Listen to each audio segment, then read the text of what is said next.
Hey guys, and welcome back to another episode. This isn't going to be anything like the other videos have been. This is just I was watching some videos today and saw this, and I kind of wanted to share it. This is why I support Coinbase. One, Coinbase is the only exchange that I can use, to be honest, but even if there were other options, I'd probably pick Coinbase because one, they are regulated the best, I think. They've been to sit down with the SEC 30 times. The SEC went through their books and all their internal business practices while they were going through their IPO stage and everything to go public. And also, there's Brian Johnson. And there's this video I want to show you guys. It's an interview. It's like 11 minutes long, but I think it's really worth watching. So I am going to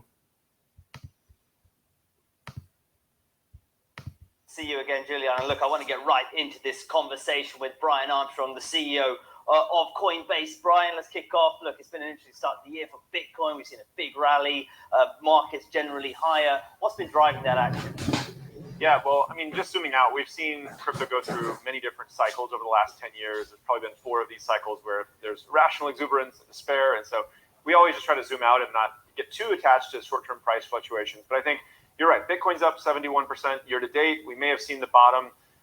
We may not. We'll have to see. And I think one of the big things driving that is probably, the collapse of Silicon Valley Bank has caused a renewed interest in people saying, hey, what are the alternatives out there? Maybe there's a financial system that's not so connected to the traditional banking system that's more fair and free and global. And of course, that's cryptocurrency.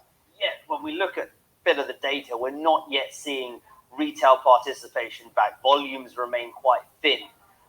Is that what you're clocking into on Coinbase? Well, I mean, retail sentiment tends to fluctuate again with these cycles. And so, just zooming out, what we look at is often developer activity, right? That's a good indicator of where things are going in the future. And actually, developer activity is up year over year. Even, in 2022, it came down quite a lot, but the developer activity was up. And so that's a positive indicator. We also shared in our Q4 earnings, for instance, that there's been an increased onboarding of institutional customers.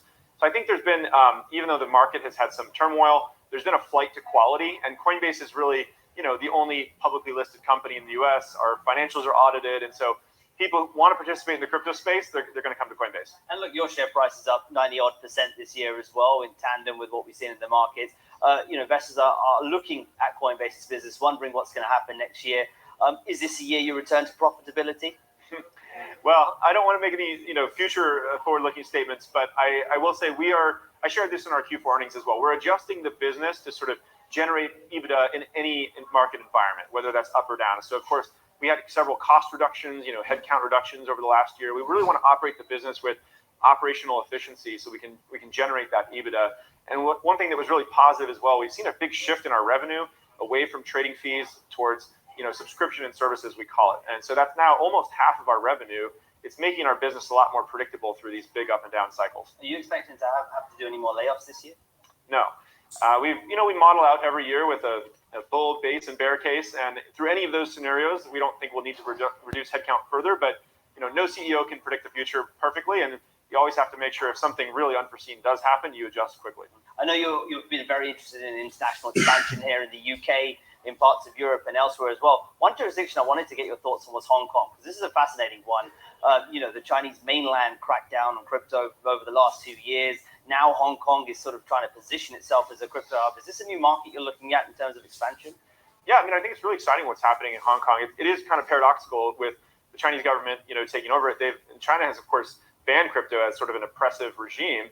But surprisingly, Hong Kong is actually leading a bit in terms of getting that regulatory clarity. And just zooming out, we're actually seeing really good regulatory clarity emerge in Europe with the MiCA legislation. Here in the UK, I've been meeting with top government officials, and there seems to be strong movement towards a stablecoin bill. We're seeing some of that in Singapore and other countries around the world. So I think that's really positive. And basically, that's the big thing that'll unlock growth in crypto is we need that regulatory clarity. We actually need more of that in the U.S. The U.S. is a little bit behind on this, and certain regulators are taking more of a regulation by enforcement approach, which is not helping. Yeah, and you've been sort of I've been pretty critical of the SEC and others as well in terms of their regulatory approach. What does that mean for Coinbase's business in terms of Are you looking at other jurisdictions to set up shop in terms of headquarters, relocation, anything of that sort? Yeah. Well, we're a business with like any business, we have a budget and we have to decide where to allocate it. And so that means what products we want to build, but it also means what countries we want to invest in any given year. And with the U.S. kind of lagging a little bit, having this regulation by enforcement approach that's really, instead of just creating a clear rule book so that everybody has to play on a level playing field, we are looking at other markets. I think the UK is actually a very good one for us. It's our, it's the first country we went into outside of the US. It's our second highest revenue country. And the UK, we've seen really great leadership from everyone from the PM, the city minister, kind of talking about how they want crypto to be based here in the UK. They want it to be a Web3 hub. That's really attractive for us. And so we have an office here. We have a presence. I think we're probably going to invest more. Let's talk about the SEC a little bit. They issued you a Wells notice not too long ago. Have you got more clarity on precisely what the SEC is worried about right now? Unfortunately, no. We've met with them over 30 times in the last year. And then, of course, they allowed us to go public as an S1. We filed and had many in-depth conversations with them about our business. But even over the last year, we had 30 meetings.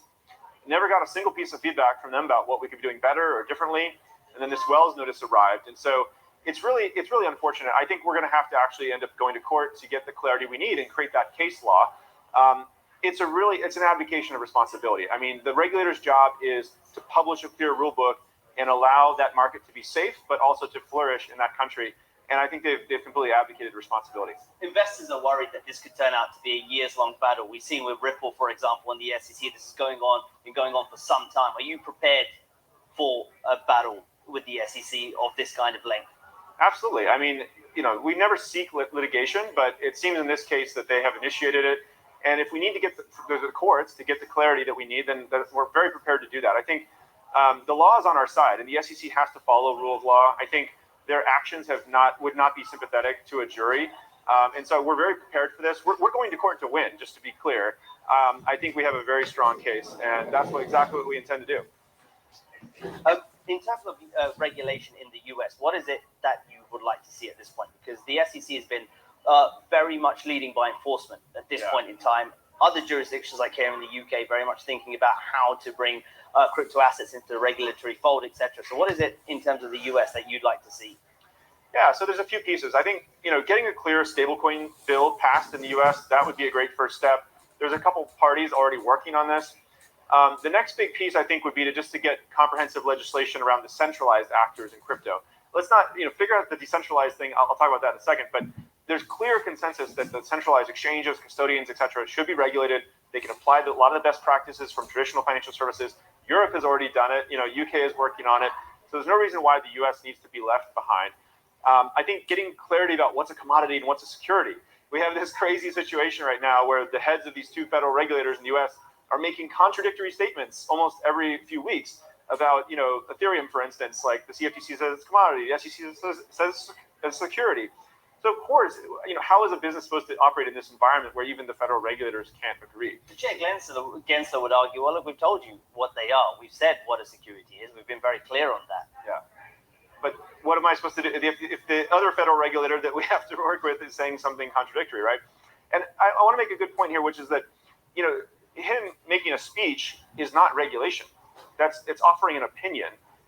We need something clear, and there's something called the Administrative Procedures Act in the U.S. They're required by law to engage with industry, have a comment period, and publish a clear rule book, and they are not doing that. And so this rhetoric, kind of playing for political points or to the media is not helping anybody. In fact, it's causing a lot of harm to the U.S. economy and the U.S. consumer. Brian, I just want to get your take on a couple more things. Firstly, your stock. You've been selling it over the past few months. There's been a lot of speculation made from the crypto community about why this is happening. How do you respond, and particularly around the SEC Wells notice when there's more stock being sold? Oh, well, yeah. I mean, I think about a year ago, I mentioned I was going to sell about 2% of my holdings over the next year. And so, it's important for me to kind of fund other initiatives in science and technology. And I think, if you've been working on something for 10 years and, 97% of your net worth is in it, I'm going to slowly, over the next 5-10 years, slowly diversify out of that. And just your outlook now for the rest of the year. What are your expectations in terms of the broader market? You mentioned institutional players are sort of coming back into the fold. Do you expect those retail participants to come back in, or do you think they've just been heavily burned by the last cycle? Retail investors, their sentiment fluctuates along with crypto prices, or it's not even necessarily prices because that's very trading focused. It's really about what are the new use cases. So in past crypto cycles, we saw things like NFTs people got excited about, or DeFi, right? And new emerging use cases. I think those are things which tend to drive these crypto price cycles. And so I feel very confident that crypto is going to increase over a long period of time. But what happens any given quarter or month or year, I don't know. Good to see you again.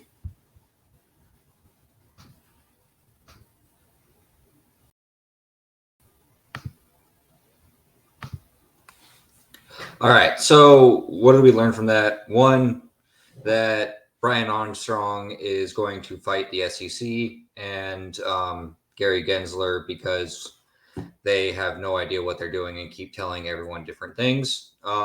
Also, that there was a lot of question about the stock issue, about him selling his stock. He did say, like he said, he was going to sell out of some of his shares. So, I mean, if he's going to told us a year ago he was going to do it, can you really be mad at the guy for it? Anyways, so the other point I wanted to make is how the SEC is hurting the industry. They are pushing innovation out of the US, which I think we can all agree is not a good idea. So I just wanted to share that with you guys. I hope you enjoyed and learned something. If you do, hit the like button or something. I just want to thank everyone for subscribing. Well, I've only done a few of these videos, but thank you everyone who has subscribed and watched the videos. It's awesome. So yeah, have a great day, guys.